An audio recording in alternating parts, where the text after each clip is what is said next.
Well, hello everybody. I hope you're doing well. So now we're getting ready to start on Chapter 8, and Chapter 8 is called Interventions. Hopefully if we get to this point, we've done all of our due diligence and we've been following our planning model. So, we've gotten to know the priority population. We've determined what the quality of life and the issues are with the priority population. We've conducted a needs assessment. We've determined the extent of the health problem that we're interested in trying to make a difference with. We've set goals and objectives, and so we know what we want to accomplish, and so now we're ready to pick the intervention strategies that we're going to use to make a difference with this particular priority population and this health problem. So, I cautioned you a while ago against doing the ready, fire, aim approach. We obviously want to do ready, aim, fire, so hopefully we've done the ready and the aim part, and now intervention strategies, we're getting ready to implement some things that will make a difference with the health problem with the priority population.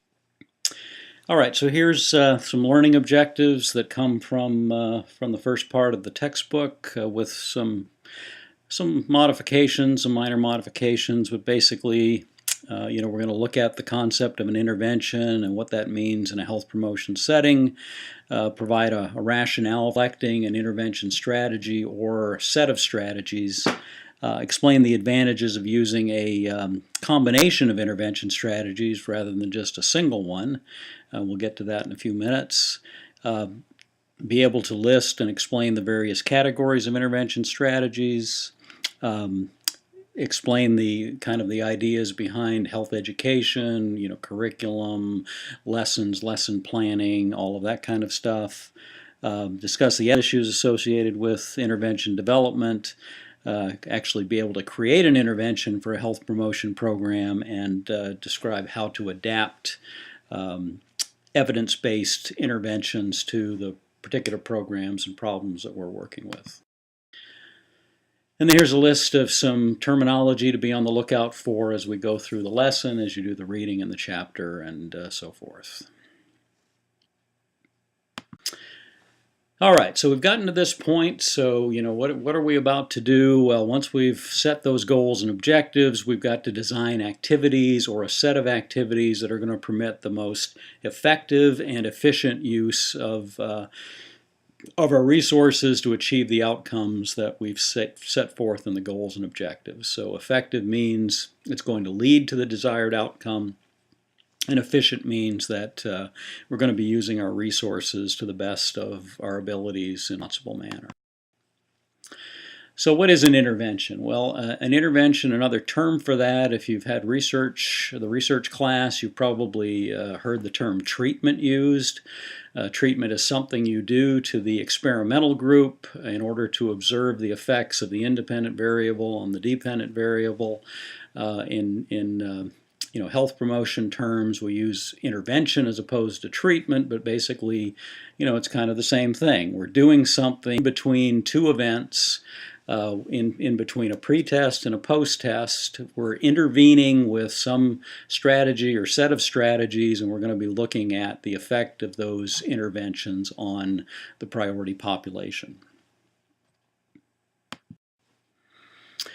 So big problems demand big solutions, and so I want you to think about these terms: multiplicity, dose, and reach. And so multiplicity refers to the idea that we're not likely to make much of a difference with a single intervention strategy. And so when we attack big problems like obesity, cardiovascular disease, diabetes, we have to approach it with different tools and also multiple times. So multiplicity refers to using a number of different intervention strategies as opposed to a single one. And if you think in terms of our class, each group is on a single thing, but together it is multiple intervention strategies that we're employing. And dose simply means the number of times that a participant or somebody in the priority population is exposed to an intervention strategy. And so I've got a bottle of pills here, and I like to use the the analogy that, if you go to the doctor and you're sick and the doctor prescribes 30 days of medicine, so the dose is you're supposed to take one of these pills every day for 30 days.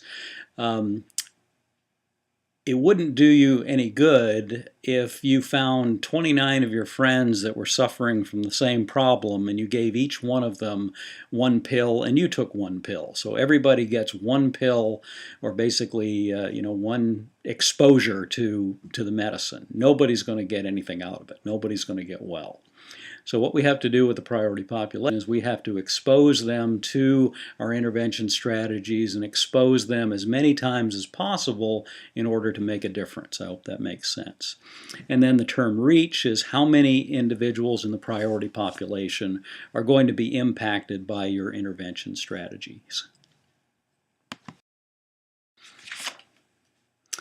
Okay, we also need to think about the levels of intervention. So at what levels are we going to work? Multiplicity means we're going to have more than one intervention, and ideally we're going to be working at multiple levels. So the individual level, is where we would work one-on-one with a person, whether it was on exercise or on healthy eating or on smoking cessation. The interpersonal level means that we work with individuals that are close to that person. So it could be the family, it could be peers, but those folks can impact an individual's behavior. And then the organizational and the institutional level, so we could work at the level of the school or the workplace. Faith-based organizations, wherever people gather, we can work at that level to make changes.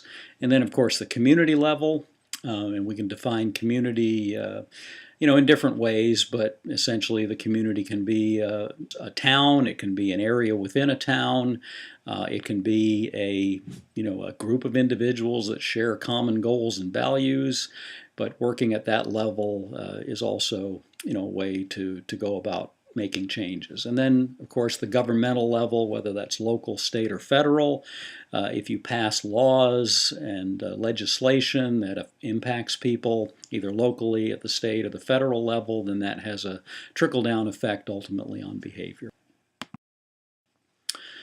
Okay, and so we're going to talk about various kinds of intervention strategies, and these are, these come from your book. Actually, they come from the Centers for Disease Control and Prevention, but there are a number of different strategies: health communication strategies, health education strategies, health policy and enforcement strategies, environmental change strategies, health-related community service strategies, community mobilization strategies, and then finally a catch-all category called Other.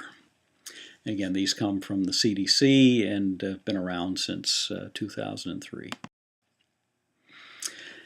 All right, so we're going to spend a little time looking individually at some of these things. It's hard to imagine any kind of health promotion effort that doesn't include some sort of communication. And communication can occur at different levels. But basically we are trying to influence people, make changes, to take action, and we do that through communication. Communication can be sitting down one-on-one with people. It can be blasting public service announcements out over the airwaves. It can be billboards. It could be flyers and church bulletins. There's lots of different ways to communicate. But one of the things that we need to consider when we're doing communication is what's called penetration rate, and basically means how many individuals in the priority population are being reached or exposed to that message with your communication efforts. And so, in communication, we talk about the communication channel. So what's the route by which the message is disseminated to the priority population? And then tailoring is, modifying the message to reach a particular segment of the priority population. So what might be good for the white population might not necessarily resonate with the Hispanic population, and so you may want to tailor that message in such a way that it's best received by the priority population you're trying to reach.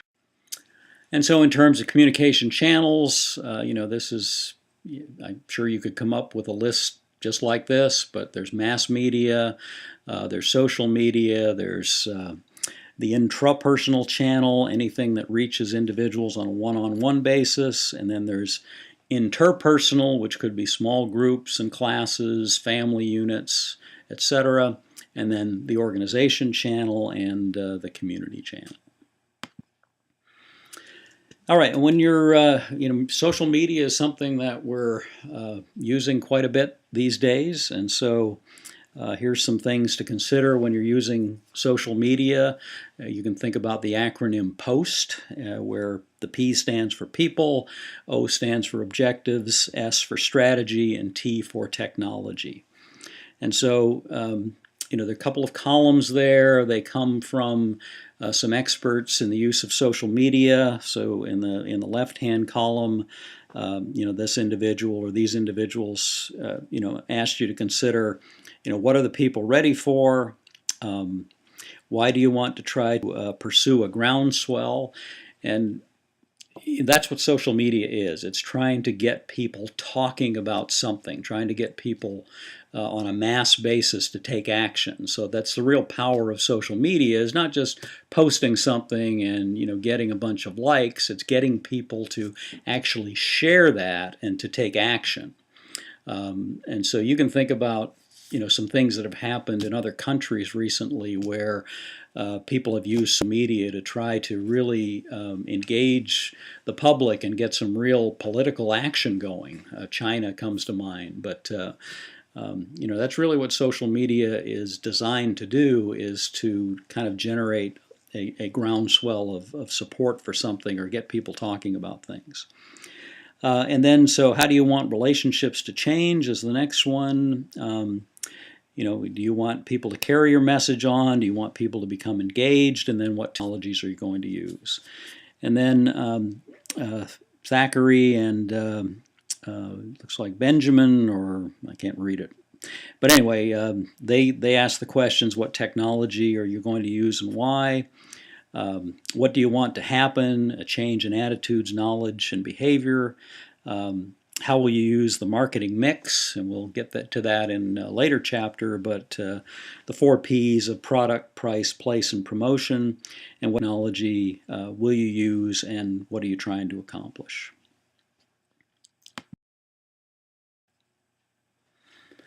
Okay, and when we communicate with people, we need to consider their literacy levels and also their levels of numeracy. And so literacy is our ability to understand written and spoken language. And I know you can imagine if you weren't able to read and write, kind of a disadvantage that would put you at. And then numeracy, are you able to understand numbers? Are you able to do basic kind of quantitative skills? And so, in addition to there being literacy and numeracy, we also have the concepts of health literacy and health numeracy. So health literacy is the degree to which you have the capacity to obtain, process, and understand basic health information and services to make appropriate health decisions. And then health numeracy is being able to understand data, statistics, things like that. Graphics, biostatistical, probabilistic health information that enable you to make effective health decisions. And you'd be surprised at how many individuals don't understand, basic health literacy and health numeracy. So back in 2003, there was a major initiative, the National Assessment of Adult Literacy, or NAAL, and found that 14% of individuals had below basic health literacy, 22% had basic health literacy, 53% had intermediate health literacy, and only 12% were proficient in terms of health literacy. So, and when you look at subgroups like the elderly, and you look at low income, minority, low education folks, then those numbers would be even higher at the lower levels and lower at the higher levels. So always got to keep that in mind when we're designing communication strategies. All right, so here's 10 tips again from the book for health marketing and health communication. Health literacy is a two-way street. So in addition to sending out a message to people, we want to be able to get feedback back from them, or at least know that the message has been received and some action is going to be taken. We want to know our audience. We want to involve our target audience in helping us develop these tools. Sometimes just rewriting materials isn't enough. We may need to completely redesign our methods, so we've got to keep that in mind. And always the KISS principle is important, and that's to keep things simple. Always want to get somebody to take further action, so you can include additional resources that they can go to for additional information or learning. We want to develop relationships or partnerships. Always want to consider culture and language of the priority population when we're designing our communication strategies. Evaluate the environment, and finally plan to do it or put it on the agenda.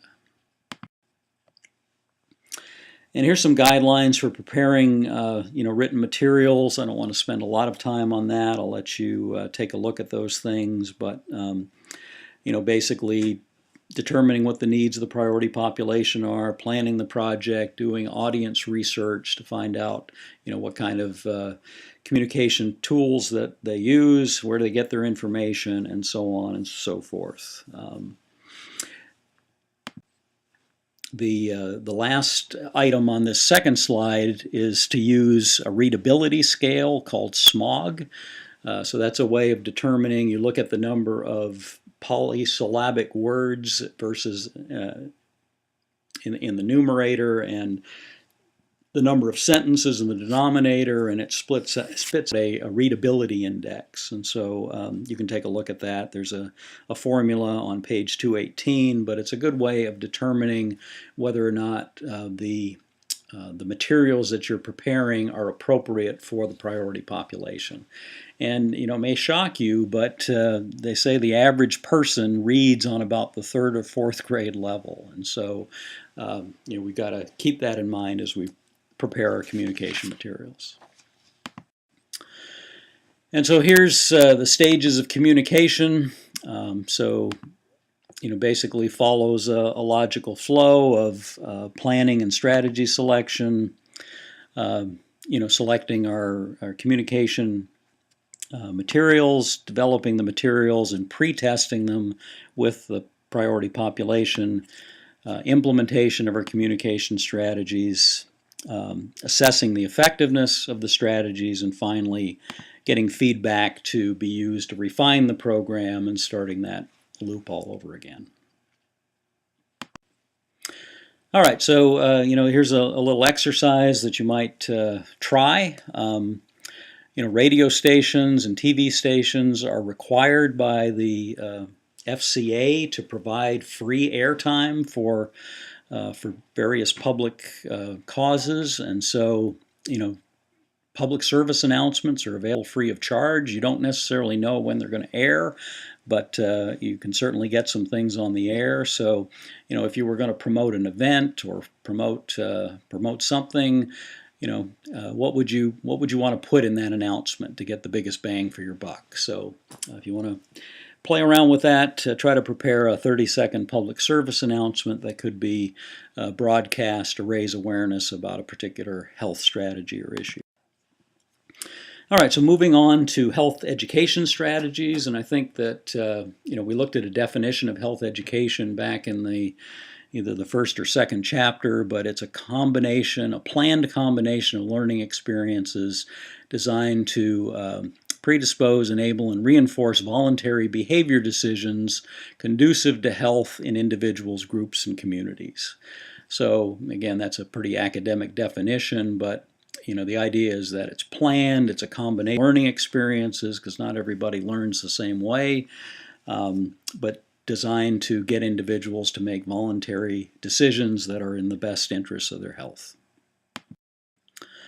And so, we can work with children, we can work with adults. If we are working with adults, even if we're trying to reach children through adults, then there are a number of things to keep in mind. Adults like to know why they're learning, as opposed to, maybe children are a little less questioning. Adults are motivated to learn by the need to solve problems. Adults' previous experience has to be respected. You usually begin where people are, as opposed to go way back to the beginning. Honor the experiences that people have had and start from where they are. Adults need learning approaches that match their background and their diversity. And then finally, adults need to be actively involved in the process. And you all are adults, so think about the ways that you like to learn, and keep that in mind as you prepare your health education activities.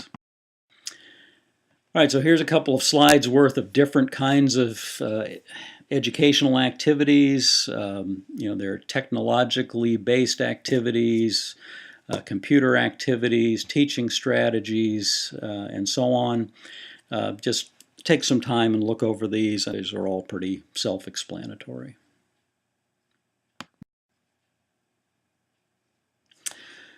All right, so now we're moving on to another category of intervention strategies called health policy and enforcement. And so these are laws, ordinances, regulations, and rules.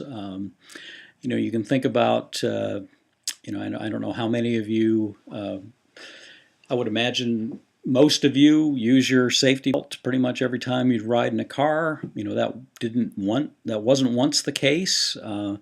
And probably, for some of you, it might not have been until there was a law that said you had to do it, that stimulated your compliance. And so, laws can do that kind of thing. Helmet laws for riding on motorcycles. Taxes on tobacco and sweetened beverages can influence behaviors. That's one of the strategies that has been effective in reducing the smoking rate. In addition to laws that prohibit smoking in certain places, there also are taxes on cigarettes that make it more expensive to smoke. And so ultimately, you get that those factors coming together where it just isn't convenient anymore. I can't smoke in my office, I can't smoke in the building, I can't even smoke on campus. And so couple that with high cost of buying cigarettes, and and the fact that maybe all of my friends have quit through smoking cessation programs. All of those factors come together to influence ultimately my decision. Policies about what foods can be served in schools and in the cafeteria affect behaviors. Zoning laws for what can be in certain areas, and and then we go down to some specific examples like a complete streets ordinance that we passed here in Milledgeville a couple of years ago. Bicycle parking ordinances that require buildings and businesses to have a certain amount of bicycle parking. The school wellness policy is a good example of health policy enforcement strategies. Labeling of caloric content or fat content in restaurant items.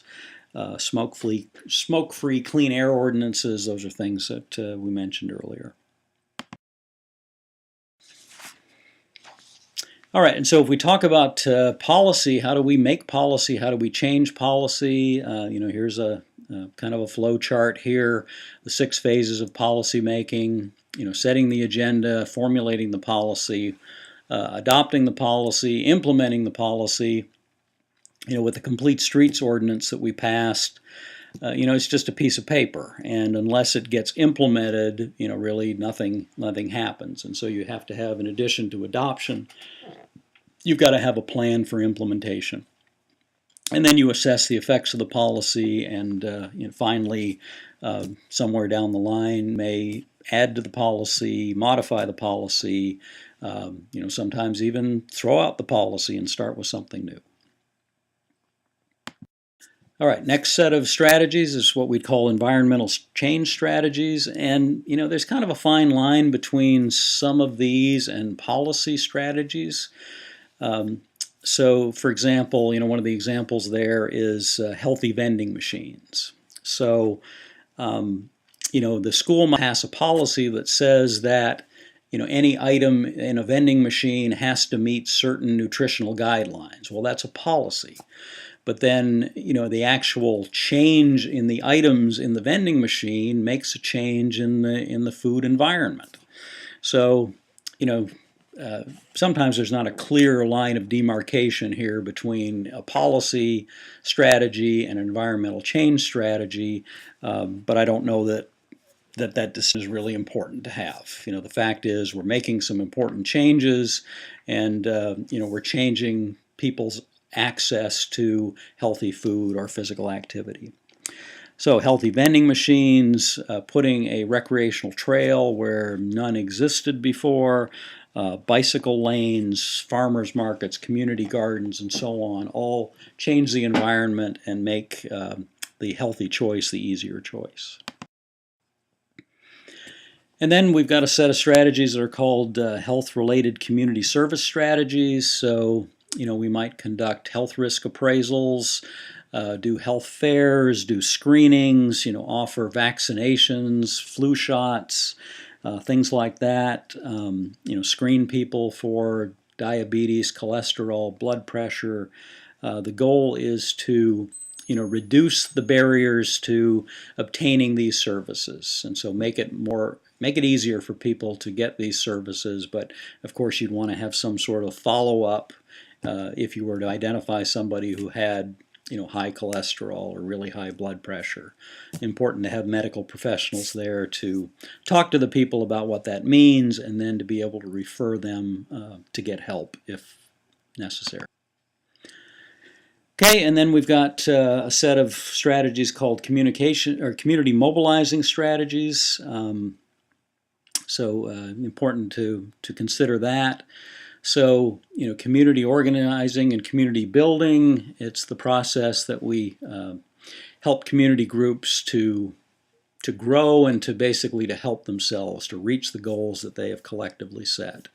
We've talked in class about the importance of involving the priority population at every stage of our planning. And so, we get communities that may be underserved, that may feel unempowered, and we try to build their capacity to be able to go out and do advocacy work. Because it's going to mean a lot more if a request comes to City Council or the County Commissioners from the people themselves, as opposed to advocates for the people like we might be.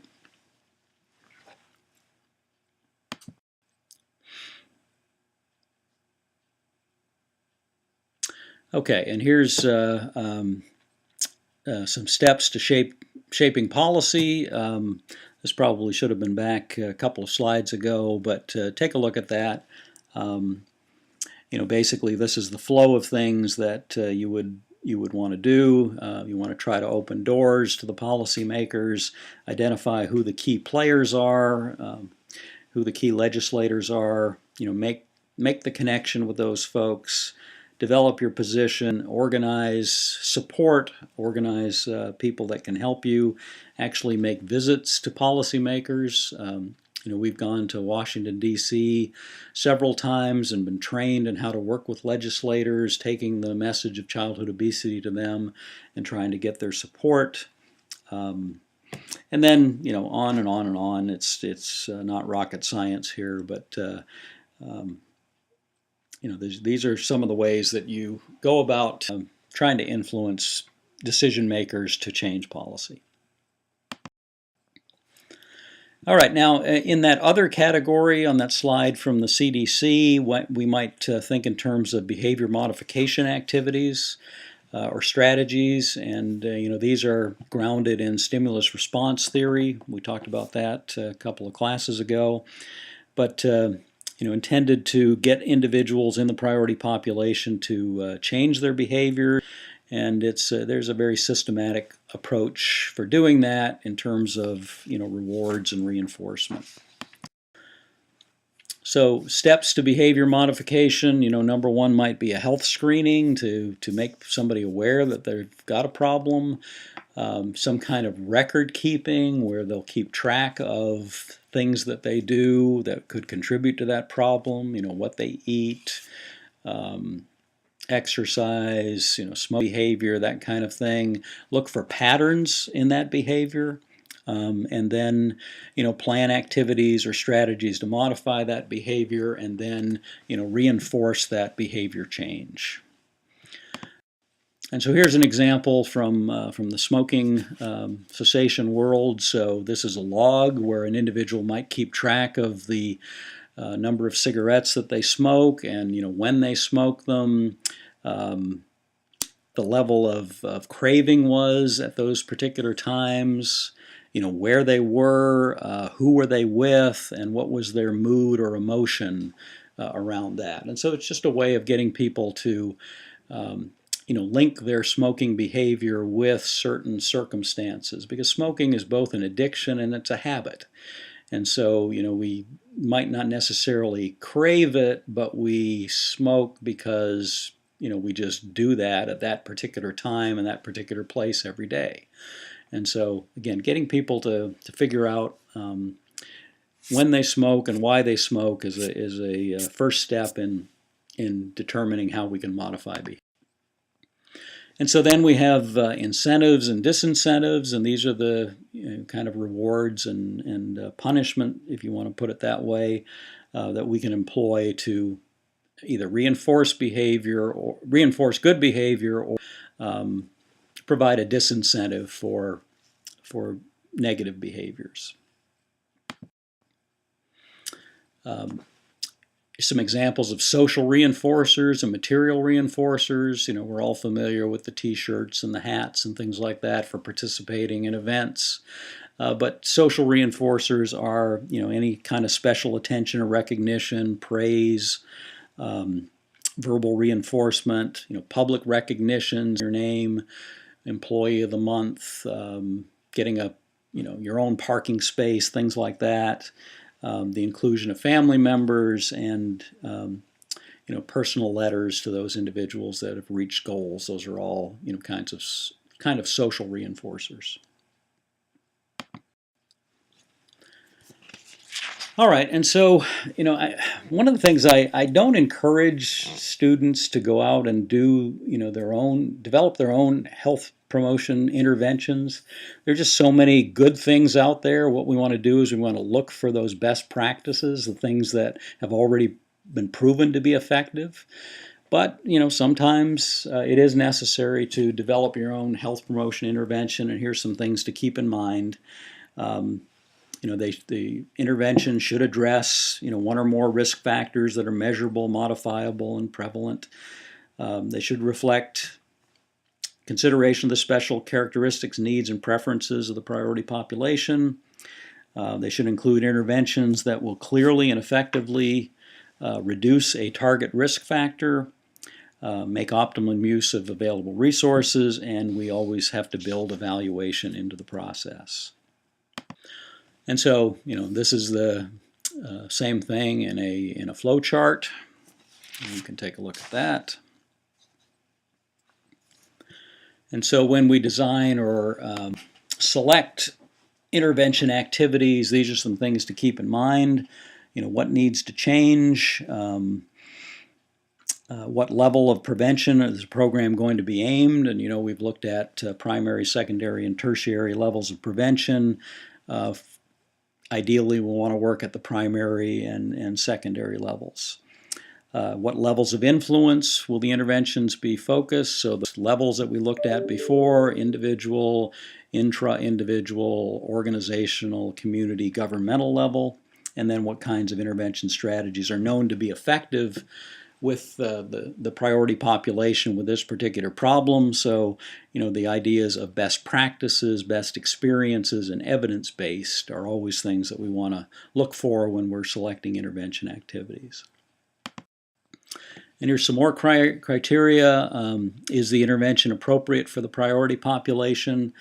And we can think in terms of segmenting and tailoring. Segmenting means that we're going to focus on specific subgroups within the priority population, and the tailoring means that we're going to modify the activities to meet the needs of specific individuals.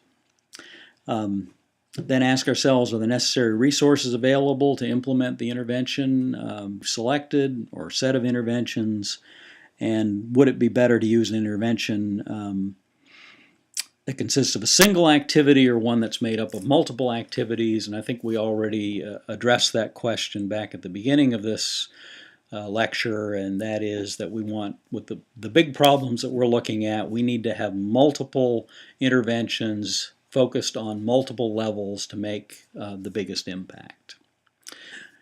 All right.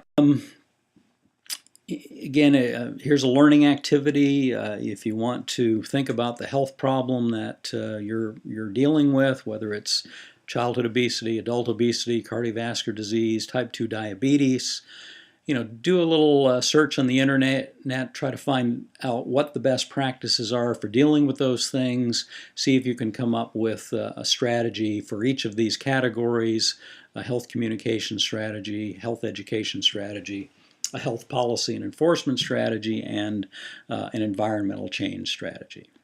Okay. All right, well, that's all for Chapter 8, and we'll see you in class.